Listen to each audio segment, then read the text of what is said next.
الحمد للہ رب العالمین والصلاة والسلام علی اشرف الانبیاء والمرسلین اما بعد فاعوذ باللہ من الشیطان الرجیم من حمزه ونفخه ونفثه بسم اللہ الرحمن الرحیم رب اشرح لي صدری ويسر لي امری واحلل عقدة من لسانی يفقهوا قولی اللهم انفعنا بما علمتنا وعلمنا ما ينفعنا وزدنا علما فبشر عباد الذين يستمعون القول فيتبعون أحسنه أولئك الذين هداهم الله وأولئك هم أولو الألباب أعوذ بالله من الشيطان الرجيم بسم الله الرحمن الرحيم الحمد لله الذي أنزل على عبده الكتاب ولم يجعل له عوجا سورہ کہف کی فضیلت کچھ میں نے بیان کی تھی کل، اور پہلے آیت کریمہ کی بھی کچھ وضاحت کل کی تھی۔ آخری جملہ رہ گیا تھا، الحمدللہ الذی انزل، ہر قسم کی تعریف اس اللہ کے لیے ہے، الذی جس نے انزل نازل کیا، علی عبدہ اپنے بندے پر، الکتاب کتاب کو۔ تو میں نے ذکر کیا تھا کہ کتاب کا نازل ہونا، اور خاص طور پہ قرآن جیسی کتاب، یہاں قرآن مراد ہے الکتاب سے، اور عبد سے مراد محمد صلی اللہ علیہ وسلم ہے۔ تو کتاب کا نازل ہونا اور خاص طور پہ قرآن جیسی کتاب کا نازل ہونا، یہ اس سے بڑی اللہ کی رحمت، اس سے بڑا اللہ کا کرم اور کوئی نہیں ہے۔ اور اللہ تعالیٰ چونکہ بڑے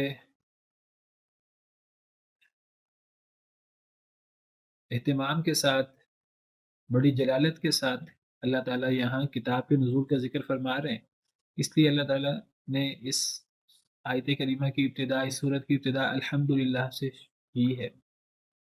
الحمدللہ سے آیت کی ابتدا یا سورت کی ابتدا وہاں ہوتی ہے جہاں اللہ تعالیٰ بہت ہی کوئی عظیم الشان، کوئی بہت ہی عظیم بات، کوئی بلند و بالا بات بیان فرمائے، جیسے اللہ تعالیٰ سبحان الذی اسریٰ بعبدہ کہہ کر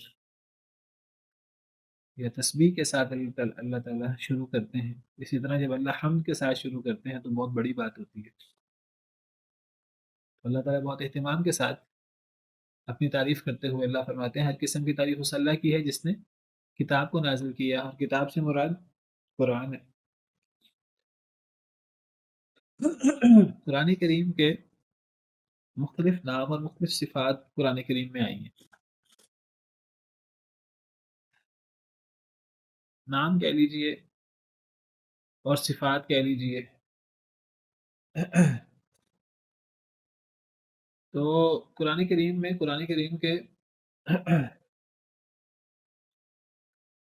بعض علماء نے 65 نام صفات وغیرہ بیان کی ہیں، بعض نے 95 بھی بیان کی ہیں، بعض نے کہا اس سے بھی زیادہ ہے۔ نام اور صفات، یا بعض اس کی تعبیر کرتے ہیں ذاتی نام اور صفاتی نام۔ نام اور صفات میں کیا فرق ہے قرآن کریم کی، یا قرآن کریم کے ذاتی اور صفاتی نام میں کیا فرق ہے؟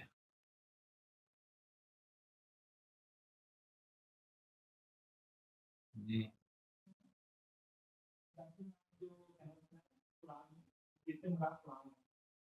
ہاں ہاں، ذاتی نام 5 ہیں۔ کون سے 5 ہیں؟ ہاں، فرقان ہو گیا، ذکر، ہاں جی، اور کوئی؟ جی آن لائن۔ اس موضوع پر پہلے بات ہوئی ہے تفصیل سے۔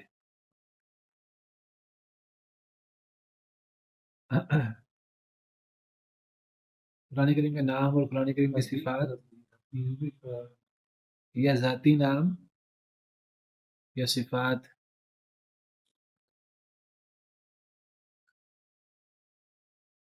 جی کون بیان کرے گا آپ میں سے؟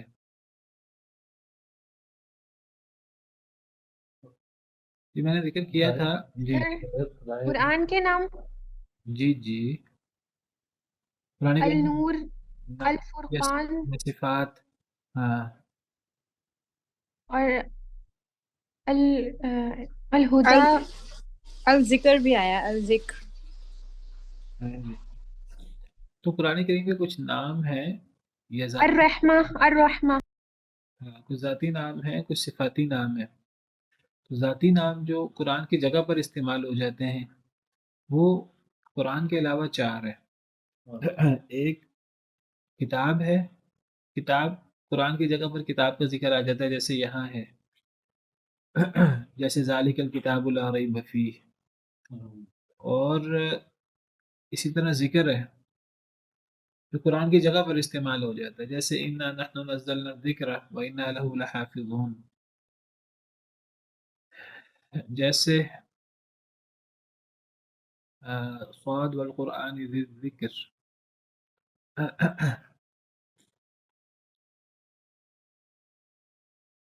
اسی طرح قرآن کے ذاتی ناموں میں سے ایک نام فرقان بھی ہے، الفرقان۔ جیسے اللہ تعالیٰ فرماتے ہیں تبارک الذی نزل الفرقان علی عبدہ لیکون للعالمین نذیرا۔ تو یہ فرقان یا قرآن کے ذاتی نام کی جگہ پر فرقان کہتے ہیں حق اور باطل میں فرق کرنے والی چیز۔ تو قرآن کا ایک نام فرقان بھی ہے، کیونکہ قرآن سے بڑھ کر کون حق اور باطل میں فرق کرے گا۔ قرآن کا ایک نام قرآن، ایک نام کتاب، ایک نام فرقان، ایک نام ذکر اور ایک نام تنزیل،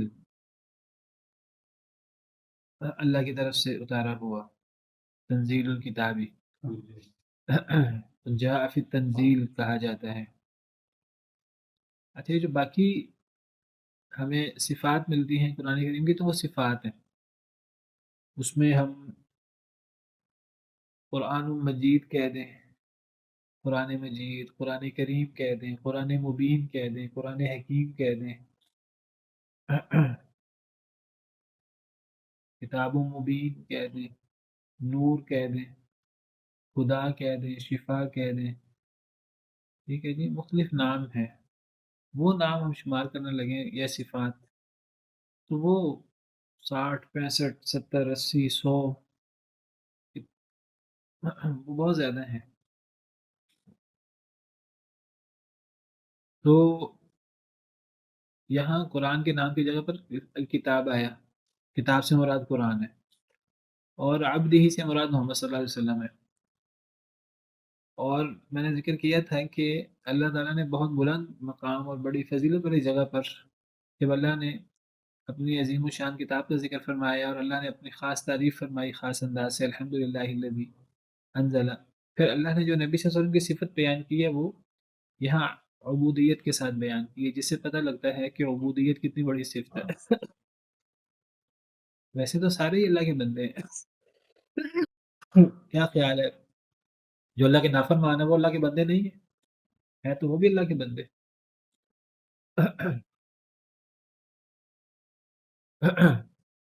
وما ربک بظلام للعبید، اللہ بندوں پر ظلم کرنے والا نہیں ہے۔ تو بندے اللہ کے فرما بردار بھی ہوتے ہیں، بندے اللہ کے نافرمان بھی ہوتے ہیں۔ ایک تو ہر مخلوق اللہ کی وہ اللہ کا بندہ ہے، چاہے وہ فرشتے ہوں، چاہے وہ انسان ہوں، چاہے وہ جن ہوں، جو بھی ہوں۔ لیکن اگر کسی کو اللہ تعالیٰ اپنا بندہ قرار دیں باقاعدہ تعریف کے انداز میں تو یہ بہت بڑی صفت ہے۔ گویا کہ اللہ کہتے ہیں وہ میرا حقیقی بندہ ہے، وہ میرا عاجز بندہ ہے، اور وہ میری عبادت کا، میری بندگی کا حق ادا کر رہا ہے۔ اور یہی انسان سے اصل مقصود ہے، یہی انسان کا زندگی کا مقصد ہے۔ وما خلقت الجن والانس الا لیعبدون،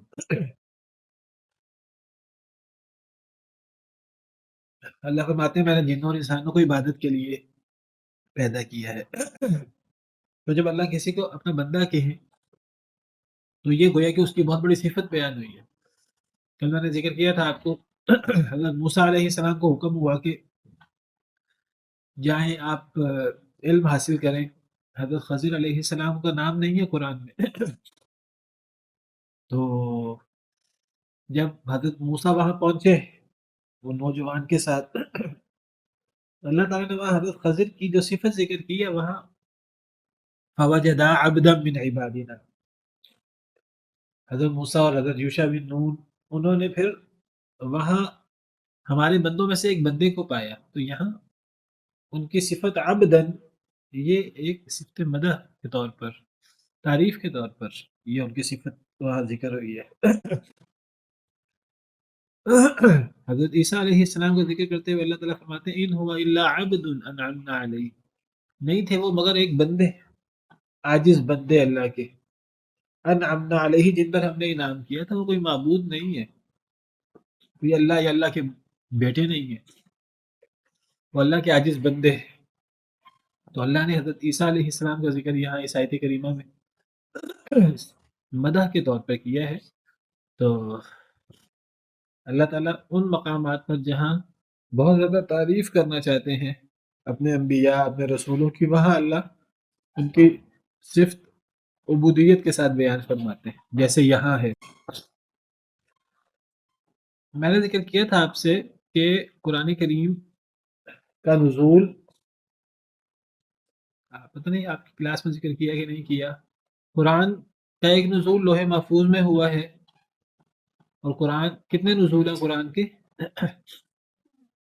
3۔ قرآن کا ایک نزول لوح محفوظ میں ہوا ہے، ایک نزول نبی صلی اللہ علیہ وسلم پر ہوا ہے، اور ایک نزول قرآن کریم کا کہاں ہوا ہے؟ کون سے؟ آسمان دنیا پہ۔ آسمان دنیا میں، کس جگہ پر؟ جی بیت العزہ، آسمان دنیا میں ایک جگہ ہے اس کو عزت کا گھر کہتے ہیں، بیت العزہ۔ تو وہاں اللہ تعالیٰ نے وہاں بھی قرآن کو نازل کیا ہے اکٹھا، تو وہاں سے پھر نبی کریم صلی اللہ علیہ وسلم کے قلب اطہر پر قرآن نازل ہونا شروع ہوا۔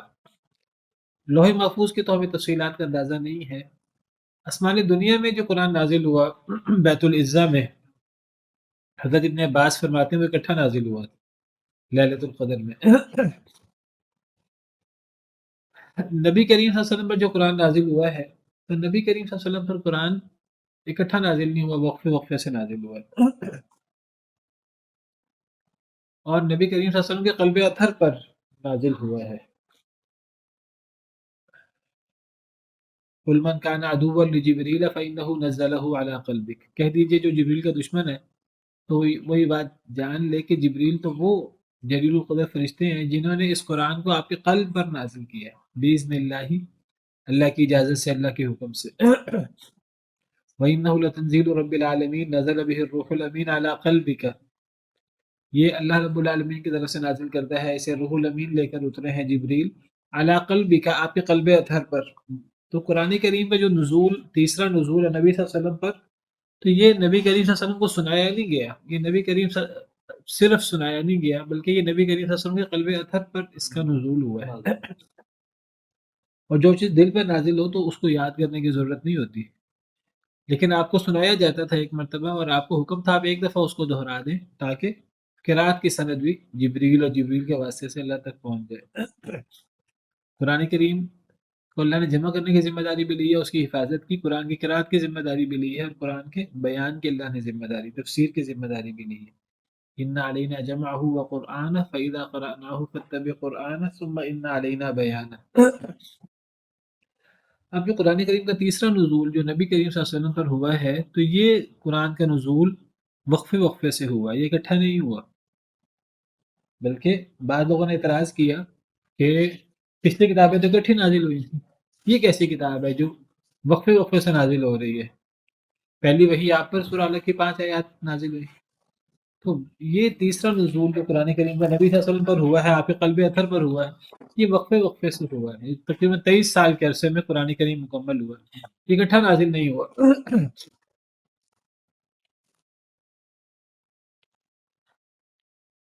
تو جو تیسرا نزول ہے یہ وقفے وقفے سے ہوا ہے، کبھی ایک دن کے بعد، کبھی ایک ہفتے کے بعد، کبھی، یعنی مختلف وقفے ہوتے تھے، درمیان میں وحی ہوتی رہتی تھی، کبھی ایک ہی دن میں کئی مرتبہ وحی نازل ہو گئی۔ تو اب یہ جو قرآن کریم وقفے وقفے سے نبی صلی اللہ علیہ وسلم پر نازل ہوا ہے، تو یہ قرآن سارے کا سارا رمضان میں نہیں اترا، یہ قرآن سارے کا سارا رمضان میں نہیں اترا، یہ ليلۃ القدر میں نہیں اترا۔ تو یہ جو تیسرا نزول ہے پھر یہ کب ہوا؟ ہم زیادہ سے زیادہ یہ کہہ سکتے ہیں کہ تیسرے نزول کی ابتدا وہ ليلۃ القدر میں ہوئی ہے۔ تیسرے نزول کی ابتدا کس میں ہوئی ہے؟ ليلۃ القدر میں ہوئی۔ تیسرے نزول کی ابتدا سے کیا مراد ہے؟ کون سی وحی؟ پہلی وحی جو سورہ علق ہے، تو وہ غار حرا میں ہوئی ہے اور وہ ليلۃ القدر تھی۔ کون سی رات تھی رمضان کی؟ جی کون سی رات تھی؟ 25ویں رات۔ 25ویں۔ میں نے آپ کے سامنے حدیث بیان کی تھی کہ وہ حضرت ابراہیم کے صحیفے پہلی رات کو، اور تورات 7ویں رات کو، انجیل 14ویں رات کو، اور قرآن وہاں اس کو فرقان کہا گیا، اور فرقان جب 24 راتیں گزر چکی تھی تو 25ویں رات کو، تو 25ویں رات کو ہم کہہ سکتے ہیں، اللہ بہتر جانتے ہیں کہ قرآن ليلۃ القدر میں پورے کا پورا بھی اترا آسمان دنیا میں، اور پہلی وحی بھی وہ ليلۃ القدر میں جو نبی صلی اللہ علیہ وسلم پر جو وحی ہونا شروع ہوا ہے، تو اس کی پہلی وحی کی ابتدا وہ بھی ليلۃ القدر میں ہوئی ہے 25ویں رات کو۔ واللہ تعالی عالم، وہ ليلۃ القدر تھی اور وہ اتوار اور پیر کی درمیانی رات تھی، اور اس وقت نبی صلی اللہ علیہ وسلم کی عمر مبارک 40 سال تھی، عام الفیل کو 40 سال گزر چکے تھے۔ نبی صلی اللہ علیہ وسلم پر جو قرآن اترا ہے یہ اکٹھا اترا ہے کہ آہستہ آہستہ اترا ہے؟ یہ آہستہ آہستہ اترا ہے، جیسے میں نے ذکر کیا قرآن آہستہ آہستہ اترنے کے لیے لفظ نزلہ آتا ہے، اور اکٹھا اترنے کے لیے کون سا لفظ آتا ہے؟ انزلہ۔ اب یہاں لفظ انزلہ استعمال ہوا ہے، تو یہاں ہم کیا مراد لیں گے؟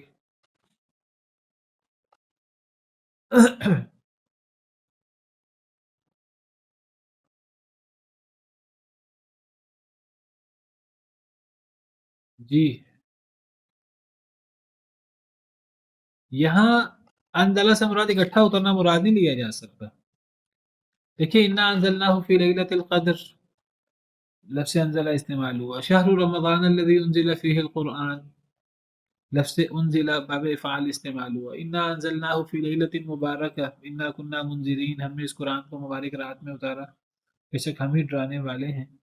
تو یہاں بھی باب افعال استعمال ہوا۔ اس کی تو توجیہ کر دی جاتی ہے کہ اس سے آسمان دنیا پر اکٹھا قرآن کا نزول مراد ہے، اسی لیے باب افعال استعمال ہوا ہے، کیونکہ وہاں صراحت نہیں ہے کہ نبی کریم صلی اللہ علیہ وسلم پر،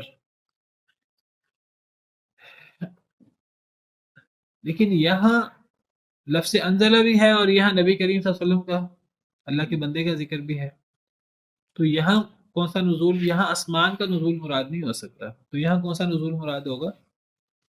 یہاں نبی کریم صلی اللہ علیہ وسلم پر جو قرآن کا نزول آپ کے قلب اطہر پر وہ مراد ہوگا، تو وہ وقفے وقفے سے ہوا، وہ آہستہ آہستہ ہوا ہے، اکٹھا نہیں ہوا۔ تو اس سے پتہ لگتا ہے کہ انزلہ کا استعمال زیادہ استعمال اکٹھے نزول پر ہوتا ہے، کبھی کبھی انزلہ کا استعمال آہستہ آہستہ نزول پر بھی ہو جاتا ہے، جیسے یہاں ہے، یہاں انزلہ نزلہ کے معنی میں۔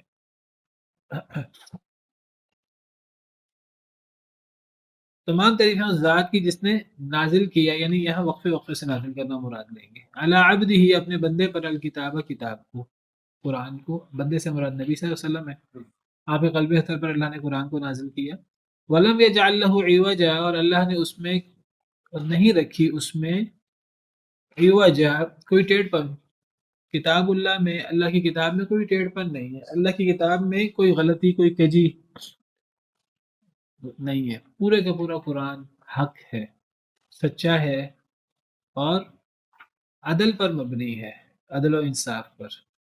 قرآن کا کوئی حکم، سارے کا سارا قرآن سچا ہے، نعوذ باللہ کوئی جھوٹ نہیں ہے اس میں، اور نمبر 2 سارے کا سارا قرآن عدل پر مبنی ہے، عدل و انصاف پر، ساری باتیں اس کی صحیح ہیں، اس کی کوئی بات غلط نہیں ہے، اس کی کوئی بات ظلم زیادتی والی نہیں ہے، اس کی کوئی بات نا انصافی والی نہیں ہے، یہ چیز ہمارے ایمان کا حصہ ہے. تو اللہ نے قرآن میں کسی قسم کی کوئی کجی، کسی قسم کا کوئی ٹیڑھ پن نہیں رکھا، ایسی چیز جو حق کے مخالف ہو،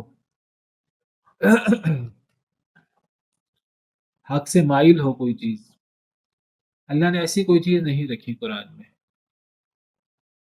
نہ قرآن کی کوئی صورت، نہ قرآن کی کوئی آیت، نہ قرآن کا کوئی ایک حکم، کوئی ایک لفظ، کوئی ایک چیز بھی ٹیڑھی نہیں ہے اس میں.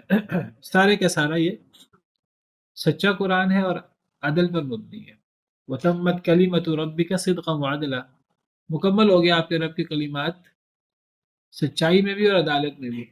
یعنی قرآن کے کلمات صرف سچے اور عادلانہ نہیں ہیں، اللہ کہتے ہیں سچائی اور عدل کے اعتبار سے مکمل ہے، کمال کو پہنچے ہوئے ہیں.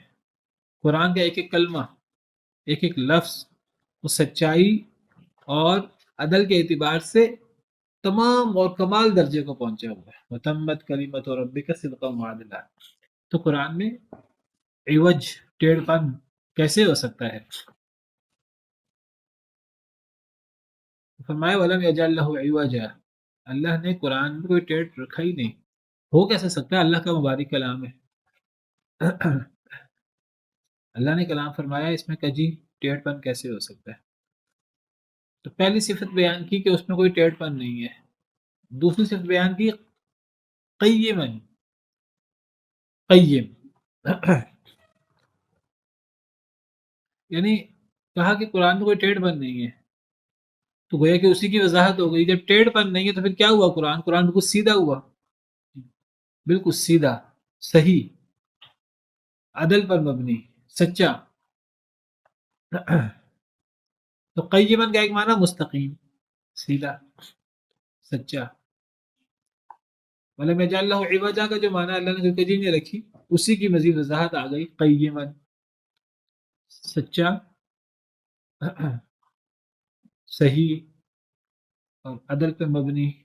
کوئی ایک حکم بھی اس کا، کوئی ایک بات بھی اس کی جھوٹی نہیں ہے، کوئی ایک بات بھی اس کی بے انصافی والی نہیں ہے. کوئی بندہ یہ سمجھے، اگر کسی کو سمجھ نہ آ رہی ہو تو ایک الگ بات ہے، وہ ایک سوال کر سکتا ہے.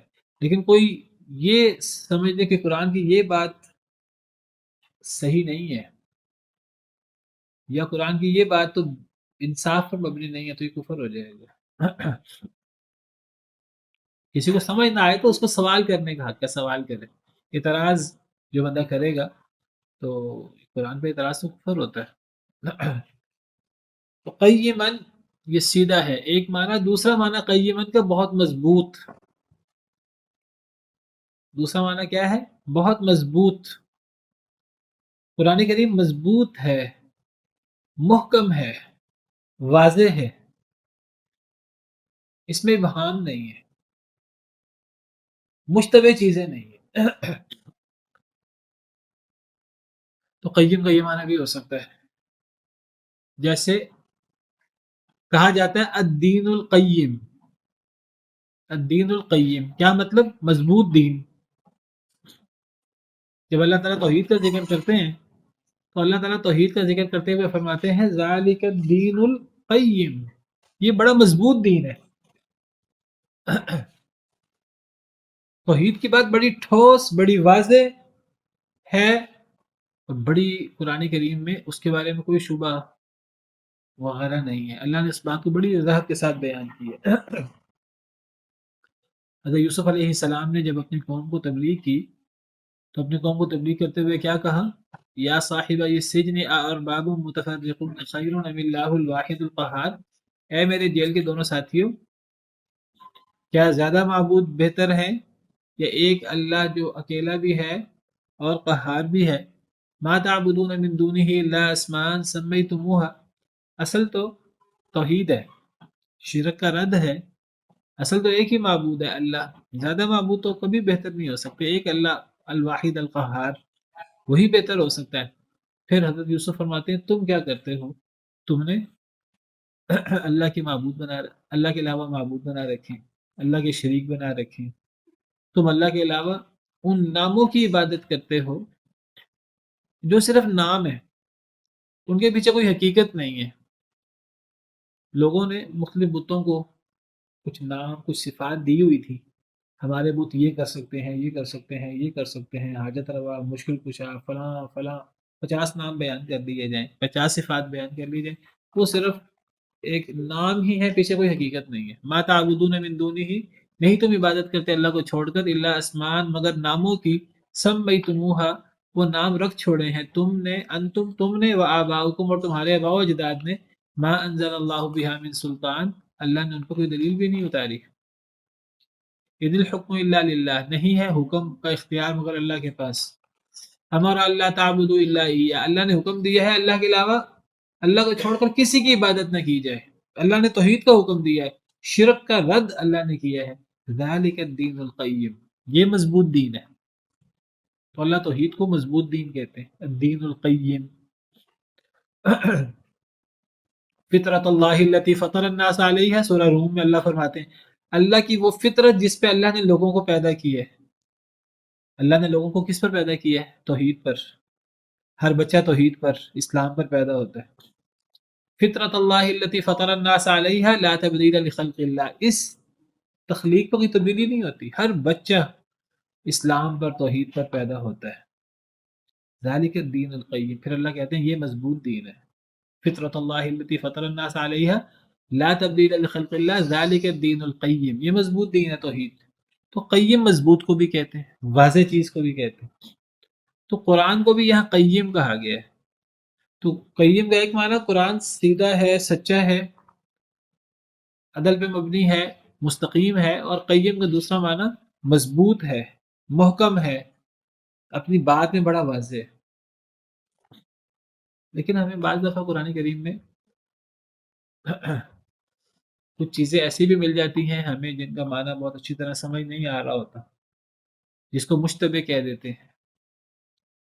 آپ کو پتہ ہے قرآن میں کچھ آیات محکم بھی ہیں، قرآن کی کچھ آیات متشابہات بھی ہیں. تو پھر اگر ہم قیم کا معنی کریں مضبوط واضح، تو پھر ایک طرف قرآن کو واضح کہا جا رہا ہے اور دوسری طرف قرآن میں مشتبہ چیزیں بھی موجود ہیں. اللہ تعالیٰ خود فرماتے ہیں سورہ ہود کے شروع میں الف لام را کتاب احکمت آیاتہ ثم فصلت من لدن حکیم خبیر، کتاب کی آیتیں بڑی واضح کر دی گئی، پھر ان کی تفصیل بیان کر دی گئی. من لدن حکیم خبیر، اللہ حکیم اور خبیر کی طرف سے. ایک طرف اللہ فرماتے ہیں قرآن کی آیتیں بڑی واضح کر دی گئی، بڑی مضبوط کر دی گئی. دوسری طرف قرآن میں پھر متشابہ بھی موجود ہے. ایک طرف یہاں آ رہا ہے قیمن، قیمن کا مطلب سیدھا بھی اور قیم کا مطلب مضبوط بھی، واضح بھی. تو پھر متشابہ اس کو پھر کیا سمجھے ہم؟ قرآن میں محکم آیتیں بھی ہیں، متشابہ آیتیں بھی ہیں، اور متشابہ آیتوں کے پیچھے نہیں پڑنا چاہیے. جی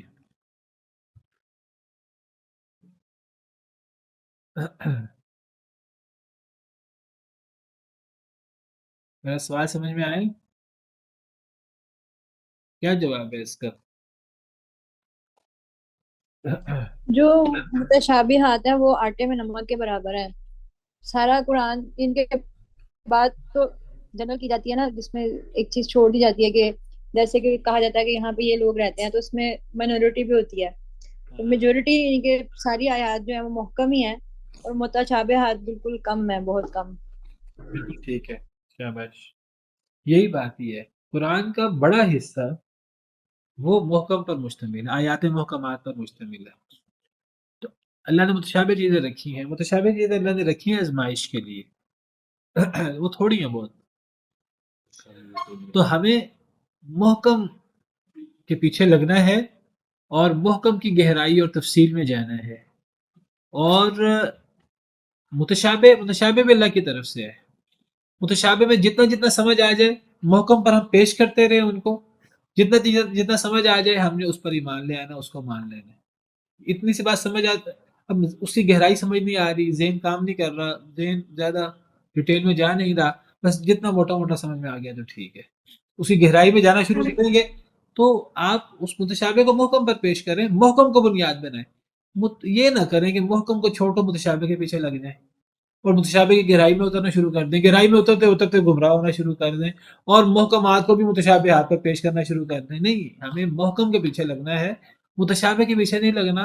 ہاں، متشابہ سے موٹی موٹی جتنی بات ثابت ہوتی ہے اتنا اتنا مان لیں، کل من عند ربنا، ہر چیز ہمارے رب کی طرف سے ہے، لیکن متشابہ کے پیچھے نہیں لگنا۔ کچھ لوگوں کا کیا کام ہے، انہوں نے متشابہ کے پیچھے ہی لگنا ہے۔ انجینئر علی مرزا اور اس قسم کے لوگ آپ دیکھیے، یعنی صحابہ کرام کے فضائل کے بارے میں محکم چیزیں موجود ہیں، ان کے پیچھے نہیں لگیں گے۔ قرآن بھرا پڑا صحابہ کرام کے فضائل کے بارے میں، رضی اللہ عنہم ورضوا عنہ، بالعموم صحابہ کرام کے فضائل بیان ہوتے ہیں۔ اب صحابہ کرام کے بارے میں بعض چیزیں موجود ہیں، اختلافات ہوئے، تو ہمیں ان اختلافات اور متشابہ چیزوں کے پیچھے نہیں پڑنا، ہمیں ان متشابہات کو محکم پر پیش کرنا ہے۔ ایسی چیزیں ملتی ہیں ہمیں ہماری شریعت میں کہ جس سے مشرکین غلط قسم کے استدلالات کرتے ہیں، ہمیں ان متشابہ کے پیچھے نہیں پڑنا۔ اب ایک طرف اللہ تعالیٰ فرماتے ہیں کہ جی اللہ ہی حاجت روا ہے، مشکل کشا ہے، اللہ ہی واللہ اللہ ہی ہر چیز پر وکیل ہے، کارساز ہے، اللہ کے علاوہ کوئی نہ کسی کی مدد کر سکتا ہے، نہ کسی کو فائدہ پہنچا سکتا ہے، نہ کسی کو نقصان پہنچا سکتا ہے، اللہ کے علاوہ کسی کے پاس ذرہ برابر اختیار نہیں ہے۔ محکم آیتیں ہیں، ما یفتح اللہ للناس من رحمت فلا ممسک لها، اللہ کسی کے لیے رحمت کھولنا چاہے، دنیا جہاں کی کوئی طاقت اس رحمت کو بند نہیں کر سکتی۔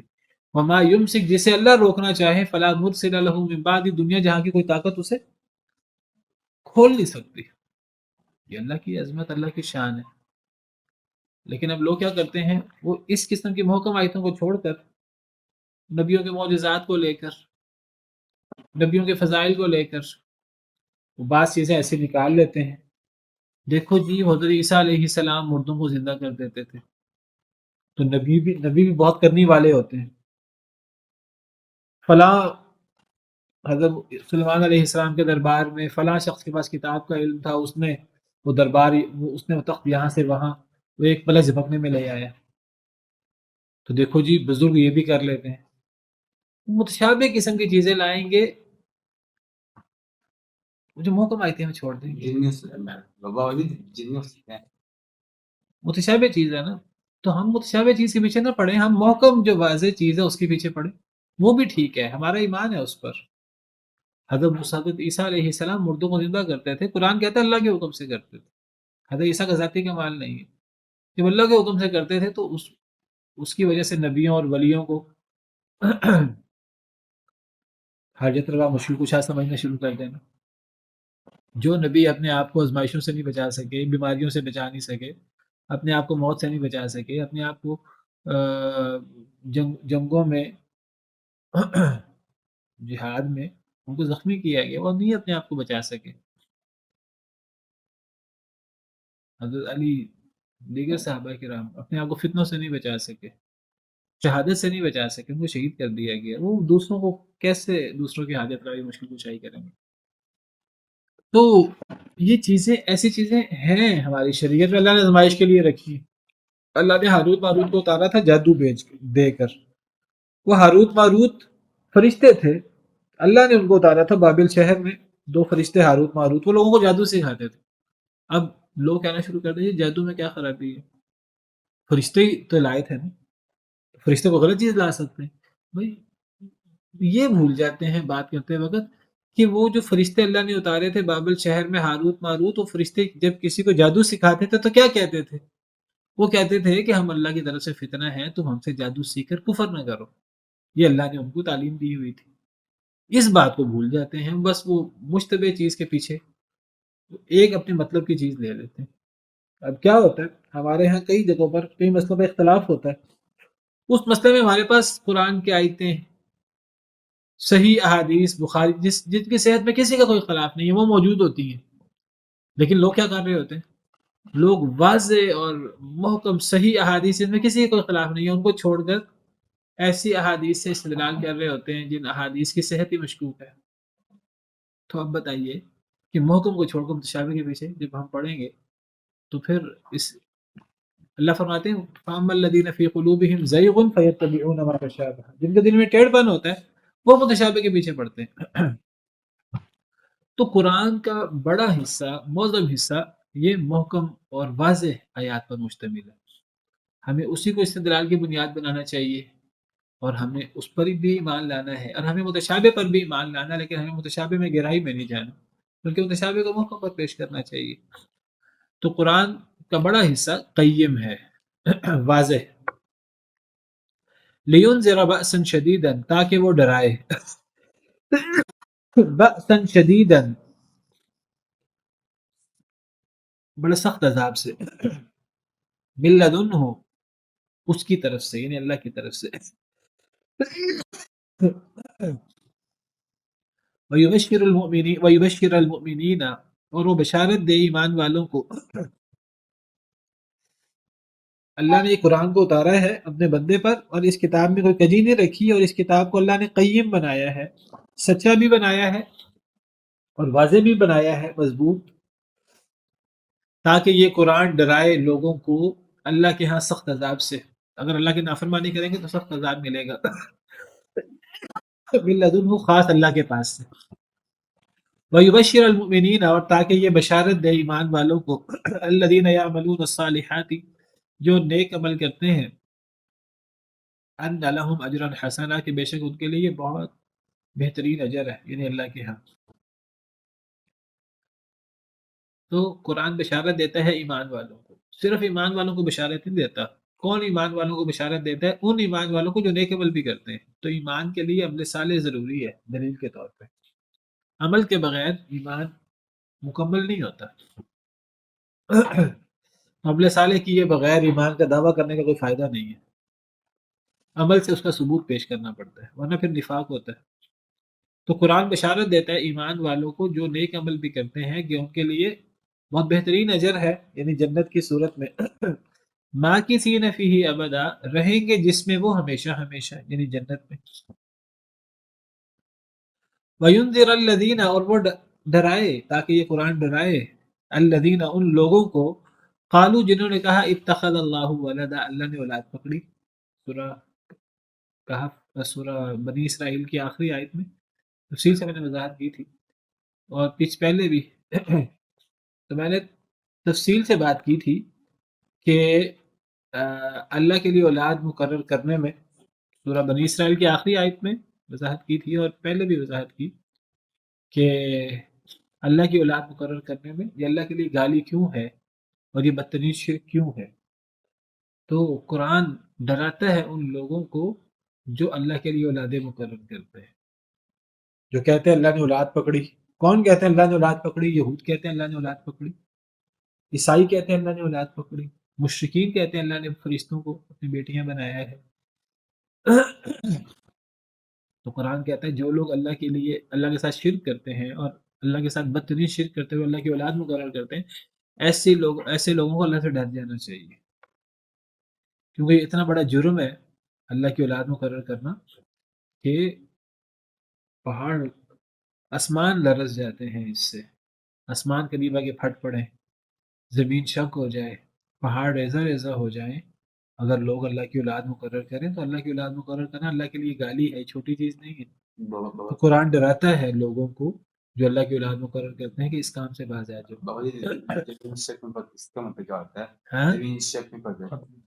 زمین شک ہو جائے، زمین پھٹ جائے. ما لہم بہ من علم ولا لآبائہم.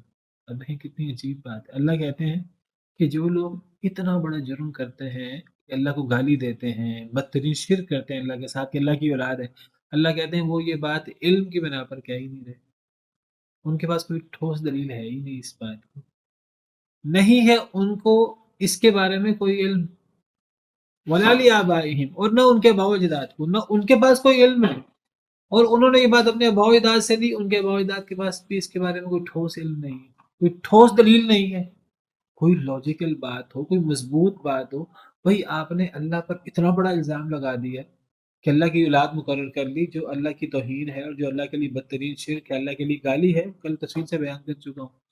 تو اتنا گناؤنا جرم کرتے ہوئے آپ کے پاس کوئی ٹھوس ثبوت ہی کوئی نہیں ہے، تو آپ نے بس ظن و تخمین کی بنا پر اللہ پر اتنا بڑا الزام لگا دیا. اس اللہ پر جو آپ کا بھی خالق ہے، جو تمام انسانوں کا خالق ہے، جو زمین و آسمان کا خالق ہے، فاطر السماوات والارض ہے، اس اللہ پر ٹھوس علم کے بغیر نہ آپ کے پاس علم ہے، نہ آپ کے باوجداد کے پاس علم ہے، نہ ان کے پاس کوئی علم ہے اس بارے میں، نہ ان کے باوجداد کے پاس۔ حضرت عیسیٰ اللہ کے بیٹے ہیں، اللہ ہیں، وجہ کیا ہے کہ جی وہ بغیر ماں کے پیدا ہو، بغیر باپ کے پیدا ہو گئے۔ بغیر باپ کے پیدا ہونے میں حضرت عیسیٰ کا اپنا کمال کیا ہے؟ اللہ نے پیدا کیا ہے۔ اگر کوئی بغیر باپ سے پیدا ہو تو وہ اللہ کا بیٹا یا اللہ بن جاتا ہے، تو پھر آدم علیہ السلام تو بغیر باپ تو چھوڑنے بغیر ماں کے بھی پیدا ہوئے ہیں، پھر آدم تو پھر وہ ڈبل معبود ہونے چاہیے، نعوذ باللہ من ذالک۔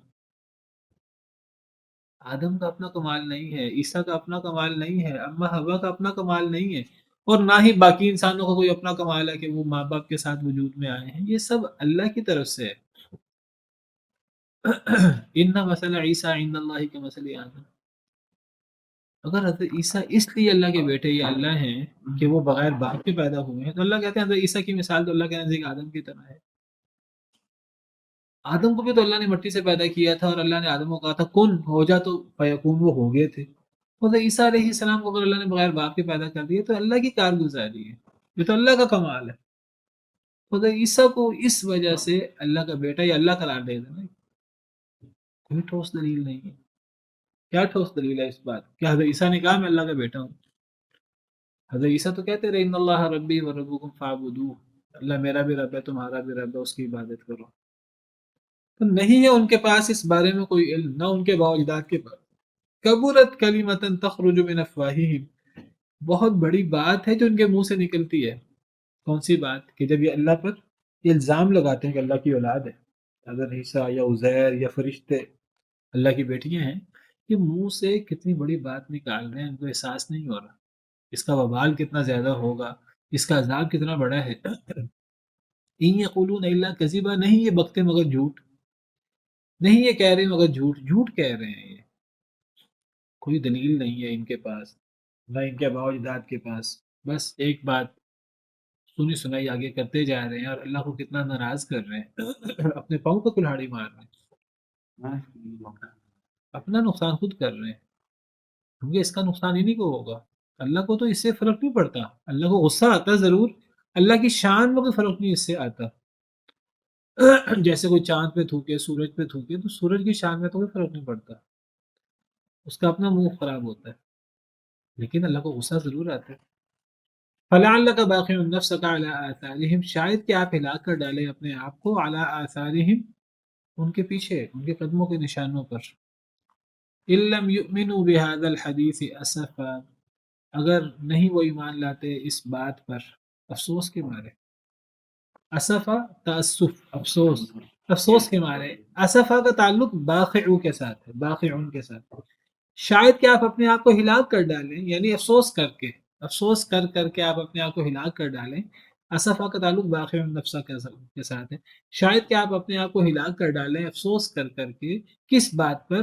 ان لوگوں کے پیچھے کہ یہ لوگ اس بات پر ایمان کیوں نہیں لا رہے۔ کس بات پر؟ حدیث، بہذا الحدیث سے مراد قرآن ہے۔ نبی صلی اللہ علیہ وسلم کتنے خیر خواہ تھے کفار کے، ان کفار کے جو نبی کریم صلی اللہ علیہ وسلم کی جان کے دشمن تھے، جو نبی کریم صلی اللہ علیہ وسلم کو تکلیف دینے میں جسمانی، روحانی، زبانی طور پر کوئی دقیقہ فروغ گزاشت نہیں کرتے تھے، کوئی موقع ہاتھ سے نہیں جانے دیتے تھے۔ نبی صلی اللہ علیہ وسلم کو شہادت کی سازشیں کی، اور آپ کو جو بن پڑا انہوں نے آپ کو تکلیفیں دی، نبی صلی اللہ علیہ وسلم ان کے بارے میں کتنے خیر خواہ تھے، اور آپ ان کی ہدایت کے کتنے مشتاق تھے۔ اللہ کہتے ہیں شاید آپ اپنے آپ کو افسوس کے مارے ہلاک ہی کر ڈالیں کہ وہ اس حدیث پر، اس حدیث سے مراد یا قرآن ہے، اس بات پر وہ ایمان کیوں نہیں لا رہے، اس قرآن پر ایمان کیوں نہیں لا رہے، تو آپ اپنے آپ کو ہلاک ہی کر ڈالیں گے۔ یہ ایک لحاظ سے تنبیہ ہے، اور آپ کتنے خیر خواہ تھے، ہماری طرح نہیں کہ ہم تو کفار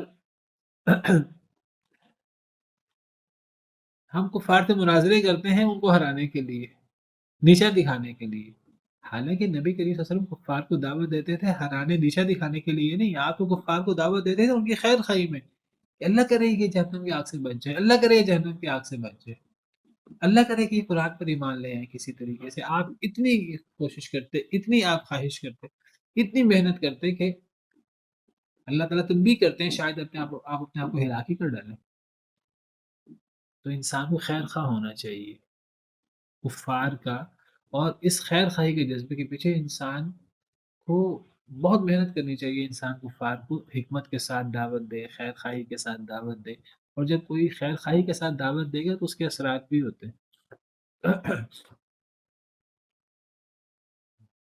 باقی نبی صلی اللہ علیہ وسلم بعض دفعہ وہ اتنے خیر خواہ ہو جاتے اور اتنی کوشش کرتے کفار کو دعوت دینے کی کہ اللہ تعالیٰ تنبیہ کر دیتے کہ اتنی زیادہ کوشش نہ کریں، آپ کو کام صرف پہنچانا ہے، آپ کو کام منوانا نہیں.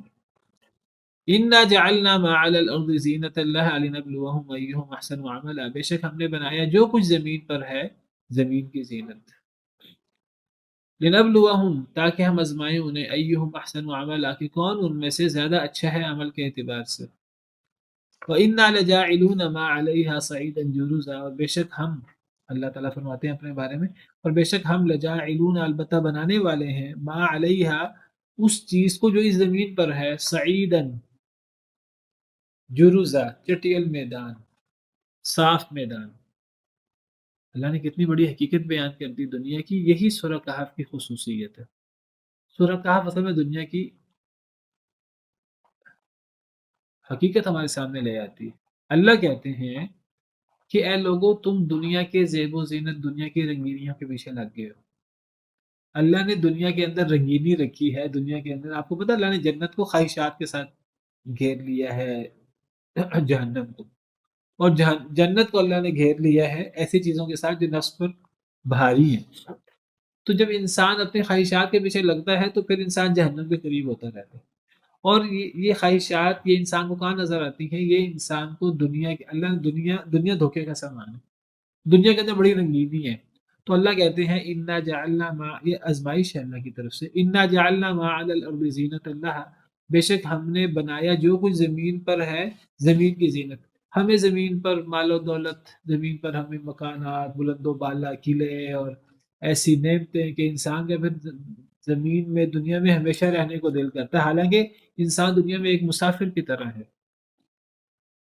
جیسے انسان صبح کرے تو شام کا انتظار نہ کرے، شام کرے تو صبح کا انتظار نہ کرے، انسان مسافر ہے. تو اللہ کہتے ہیں کہ ہم نے تو اصل میں انسان کو دنیا میں ایک مسافر کے طور پہ بھیجا تھا، لیکن ہم نے ساتھ زمین میں زینت رکھ دی، زمین میں ہم نے رنگینیاں رکھ دی. تو کیوں رکھی اللہ نے رنگینیاں؟ لنبلوہم ایہم احسن عملا. اللہ، یہ اللہ کی آزمائش ہے. کون اس زمین کی زینت اور رنگینیوں کے پیچھے پڑتا ہے، اور کون اس زمین کی رنگینیوں اور زینت کو چھوڑ کر زیادہ سے زیادہ نیک اعمال میں آگے بڑھنے کی کوشش کرتا ہے. یہ آزمائش ہے. اللہ کہتے ہیں یہ زینت زمین کی ہمیشہ نہیں رہنی، یہ وقتی ہے. وَإِنَّا لَجَاعِلُونَ مَا عَلَيْهَا صَعِيدًا جُرُزًا. اور بے شک ہم بنانے والے ہیں جو کچھ زمین پر ہے، چٹیل میدان. یہ سب رنگینیاں، یہ قلعے، یہ محلات، یہ قصور، بڑے بڑے محل اور بڑی بڑی نعمتیں ساری ختم